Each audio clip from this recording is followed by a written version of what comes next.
बोलती पुस्तके. ज्यांना वाचनाचा नाद त्यांना बोलती पुस्तके घाली साद. आमचं चॅनल सबस्क्राईब करा आणि सबस्क्राईब करायला इतरांनाही सांगा. नमस्कार श्रोते मित्र हो. बोलती पुस्तके सादर करत आहे लेखक श्री दशरथ गावडे लिखित कादंबरी फेरा, प्रकरण 16. गावात येईपर्यंत दिवस मावळून गेला होता. हॉस्पिटलला जाण्यासाठी परत ये असं सुभाषला पाटलांनी सांगितलं.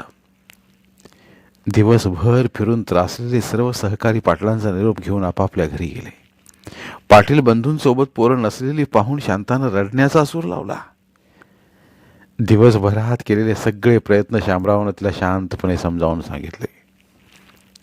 पोलीस ठाण्यात जाऊन पोरं हरवलेल्याची केलेली तक्रार व उद्या येऊन पोलीस चौकशी करणार असल्याचं पण तिला समजावून सांगितलं. मदतीला आलेल्या संगीतानं व सुनीतानं पण तिला समजावलं व शांत केलं.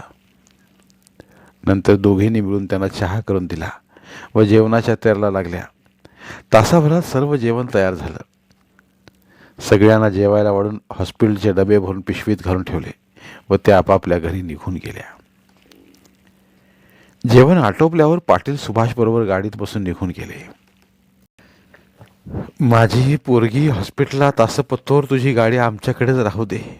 माझी पोरगी हॉस्पिटलात असं तोपर्यंत तुझी गाडी माझ्याकडेच राहू देत. तुझं जे काय पैसे होतील ते मी तुला देतो एकदम. हॉस्पिटलच्या आवारात पोचल्यावर गाडीतनं उतरता उतरता पाटलांनी सुभाषला असं सांगितलं. गाडीची पुढेही गरज लागणार म्हणून ते असं बोलले व त्याला तिथंच रात्रभर थांबायला सांगितलं. आता कशी आहे माझी पोरगी? आत गेल्यानंतर पाटलाने पिशवी रुक्मिणीसमोर ठेवली व आशाजवळ जाऊन तिच्या डोक्यावरनं हात फिरवीत असे बोलले. आभा, मी बरी आहे.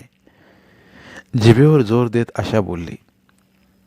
बोलताना स्नायूंवर जोर पडून कष्टाने शब्द बाहेर पडत होते.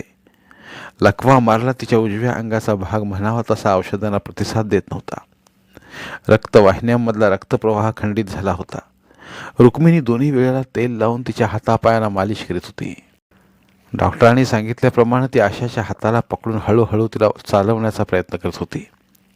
पण उजव्या बाजूमध्ये रक्त खेळत नसल्यामुळे तिच्या अंगाच्या त्या बाजूत जीव नसल्यासारखा झाला होता.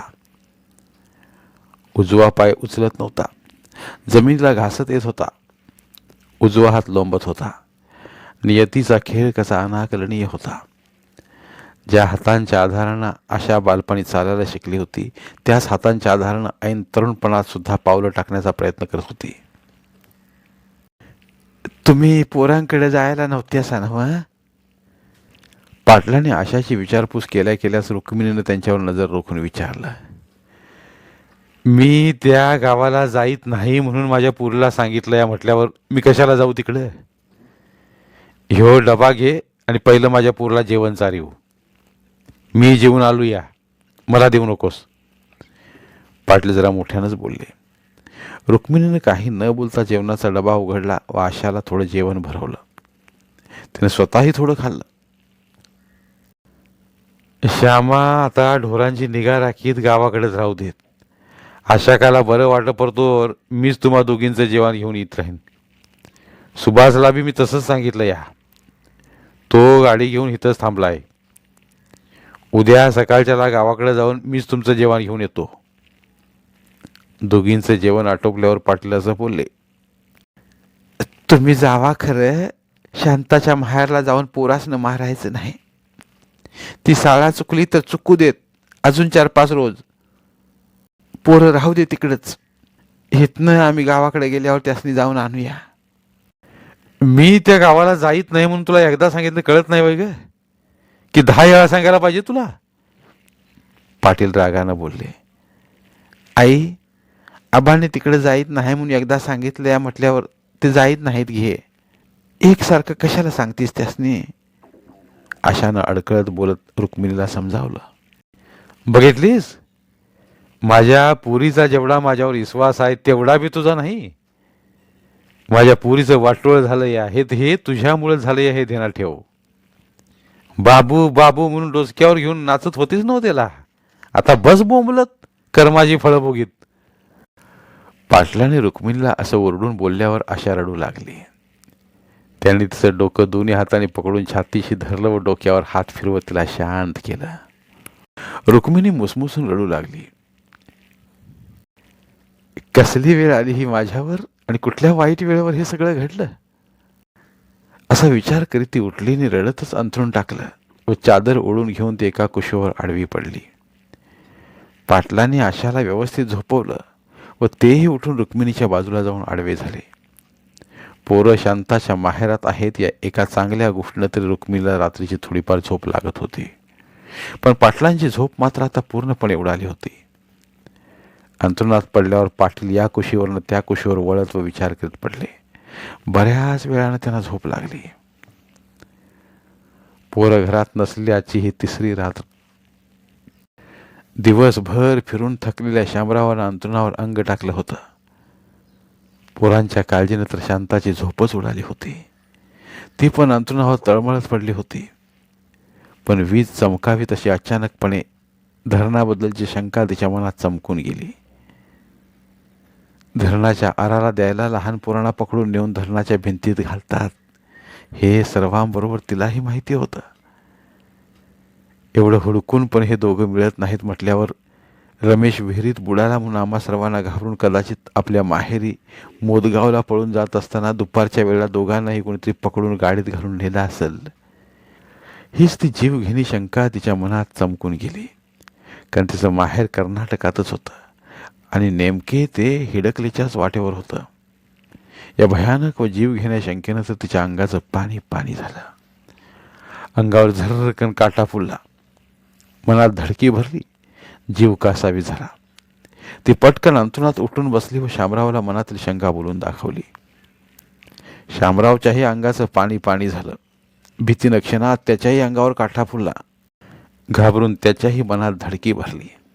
या भीतीदायक शंकेनं तो पूर्णपणे हातरून गेला. कारण त्यानंही अशा बातम्या ऐकल्या होत्या, लोकांच्यातल्या चर्चा ऐकल्या होत्या.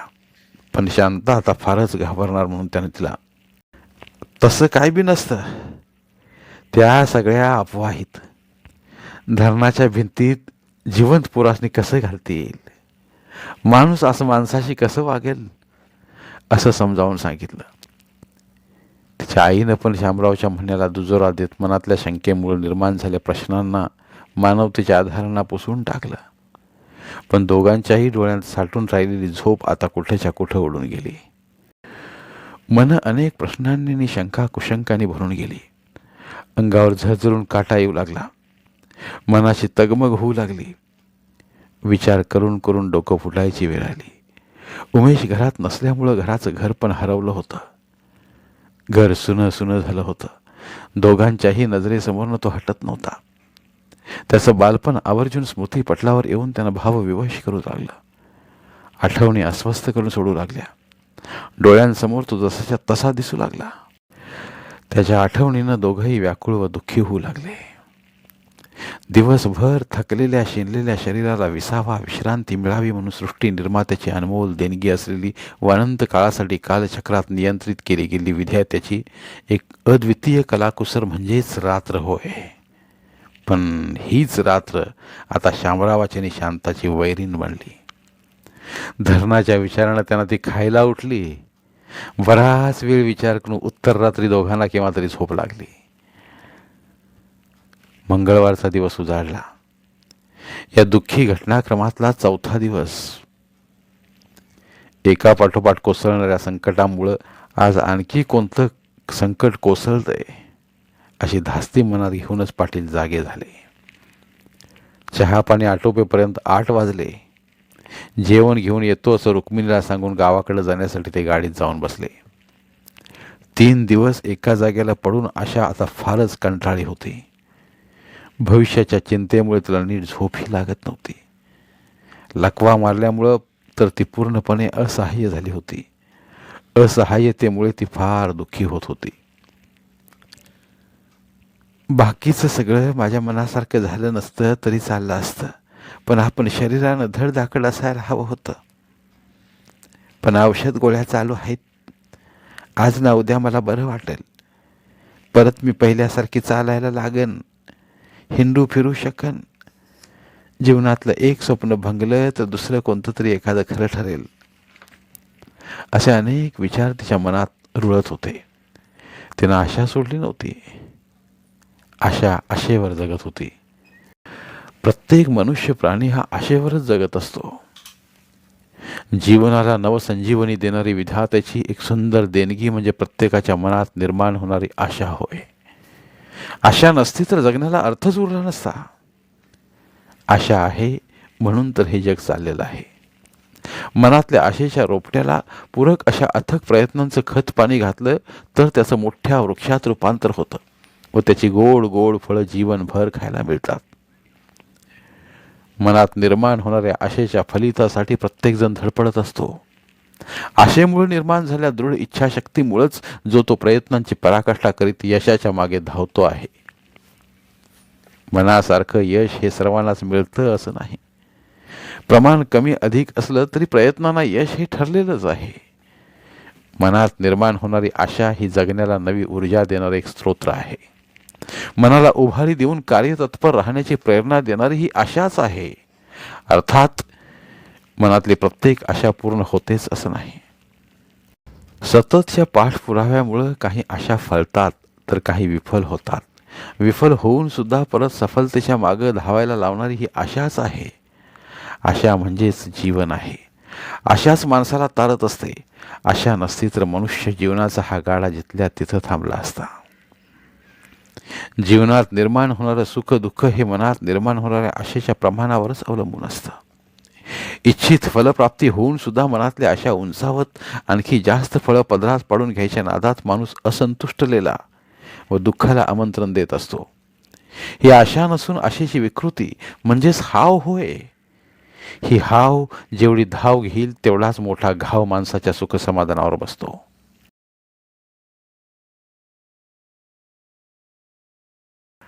आशाला बघायला येणाऱ्या सर्व लोकांनी तिला बरं वाटण्याबद्दल सहानुभूतीनं भरलेल्या प्रेमळ व आशादायी शब्दांनी आधार दिल्यामुळं लकवा मारून अधू झालेल्या त्या जीवनाच्या मनात सुद्धा सकारात्मक विचारांनी गर्दी केली होती.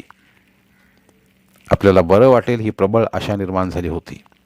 याच प्रबळ आशेमुळे मनाला उभारी देऊन ती जीवनाला नवसंजीवनी द्यायचा प्रयत्न करीत होती. मी जेवून येतो. गाडी पाटलांच्या घराजवळ पोचल्यावर सुभाष त्यांना बोलला, हे बघ सुभाष, पोरांची चौकशी करायला आता पोलीस येणार आहेत. लवकर जेवून ये आणि जेवणाचा डबा घेऊन तू एकटाच हॉस्पिटलात जा. मालकीनं विचारलं तर मी शेताकडे जाण्यासाठी गावाकडे थांबलूया म्हणून सांग. दुसरं काय बी सांगू नकोस तिला. डबा देऊन तू इकडं माघारी ये. मध्ये दुसरं कुठलं तरी काम आलं तर तिकडं जायला बरं. असं त्याला सांगून पाटील गाडीतनं उतरले. ठीक आहे, डबा तयार ठेवायला सांगा, असं बोलून सुभाष निघून गेला. सगळे सहकारी पाटलांचीच वाट पाहत त्यांच्या घरासमोर जमले होते. ते आल्यावर सर्वजण शामरावाच्या घरात गेले. शांता डोक्याला कपडा बांधून व दोन्ही हात कपाळाला लावून बसले होते. झोप व्यवस्थित न मिळाल्यामुळं व एकसारखं रडल्यामुळं तिचं डोकं भयंकर दुखत होतं. शामराव दोन्ही गुडघे गळ्यात घेऊन भिंतीला टेकून बसला होता. आशा कशी आहे? पाटलांकडे पाहत रडतच शांतानं विचारलं. हाय बरी, असं बोलत पाटील खुर्चीत बसले. नेहमीप्रमाणे संगीता व सुनीता सकाळीच मदतीला आल्या होत्या. पाटील आलेले पाहून संगीतानं त्यांना पाणी आणून दिलं. पाणी पित असतानाच रस्त्यावर कुठलं तरी वाहन येऊन थांबल्याचा आवाज आला. महादेवनं उठून पाहिलं, ती पोलिसांची गाडी होती. पोलीस आलेलं त्यानं सांगितल्यावर शांता उठून आतल्या खोलीत गेली. पाटील उठून बाहेर गेले व त्यांनी साहेबांना व पोलिसांना शामरावच्या घरात बोलावून आणलं. साहेबांसोबत 2 पोलीस शिपाई आले होते. सर्वांनी त्यांना नमस्कार केला. संगीतानं व सुनीतानं सर्वांचं चहा पाणी केलं. चहा पिऊन झाल्यावर सर्वजण उठून ग्रामपंचायतीच्या ऑफिसकडे जायला निघाले. सुनबाई, सुभाष डबा न्यायला येईल, त्याच्याकडे रकमीचा आणि आशाचा डबा भरून दे. घरातनं बाहेर जाता जाता पाटलांनी संगीताला सांगितलं. नानाशेठच्या हॉटेलासमोर बसले व रस्त्यानं येणारे जाणारे सर्व गावकरी पोलिसांकडे आश्चर्यानं पाहू लागले. कारण गावात पोलीस आलेले ते प्रथमच पाहत होते. ग्रामपंचायतीच्या ऑफिसमध्ये गावचे सरपंच, उपसरपंच व काही सदस्य चर्चा करीत बसले होते. पाटलांसोबत आलेल्या इन्स्पेक्टर साहेबांना व पोलिसांना त्यांनी पाहिलं व सर्वांनी गडबडनं उठून हात जोडून त्यांना नमस्कार केला. गावात पहिल्यांदाच पोलीस आलेलं पाहून त्यांनाही आश्चर्य वाटलं. सरपंचांनी शिपायाला हाक मारून बोलावलं आणि खुर्च्या व्यवस्थित मांडायला सांगितलं. शिपायानं गडबडनं खुर्च्या व्यवस्थित मांडल्या. सर्वजण खुर्चीत बसल्यावर सरपंचांनी त्याला नाना शेठच्या हॉटेलमधनं किटली भरून चहा आणायला सांगितलं. साहेबांनी नीरव यमेटकर व विजय दळवी यांना बोलावून आणायला सांगितलं. महादेव गुरव नीरवला तर गंगाराम विजयला बोलवून आणण्यासाठी त्यांच्या घराकडे गेले. तोपर्यंत साहेब शनिवारी घडलेल्या घटनेबद्दल सगळ्यांकडे विचारपूस करीत बसले. शिपायानं चहा आणला व सर्वांना दिला. काही वेळानं महादेवनं नीरवच्या मनगटाला घट्ट पकडून आणून साहेबांच्या समोर उभं केलं. नीरवची आई पंचायतीच्या बाहेर थांबली. पोलिसांना पाहून नीरव उभ्या जागीच लटपटू लागला. तेवढ्यात गंगारामनं पण विजयला आणून साहेबांच्या समोर उभं केलं. विजय पण पोलिसांना पाहून फार घाबरला. शाळेला जायची वेळ झाल्यामुळे दोघांनीही शाळेचे ड्रेस घातले होते. पोलिसांना पाहून दोघांचीही पाचावर धरून बसली. घाबरल्या अवस्थेत थरथरत सावधान स्वरूपात उभे राहिले. त्या दोघांना पाहताच पाटलांचं फित्त खवळलं, पण मनातला राग आवरून धरून ते त्यांच्याकडे रागानं पाहत बसून राहिले. साहेबांनी दोघांनाही दमात घेऊन प्रश्न विचारले. घडलेल्या घटनेबद्दल व संजय आणि उमेशबद्दल त्यांच्याकडनं सर्व माहिती घेतली. दोघांनीही थरथरतच उत्तरं दिली. सगळं खरं खरं सांगितलं. त्यांचं वय लक्षात घेता ते खोटं बोलत आहेत असं साहेबांना वाटलं नाही. तसं त्यांनी पाटलांच्या कानात सांगितलं. धन्यवाद. उर्वरित कादंबरी पुढील भागात.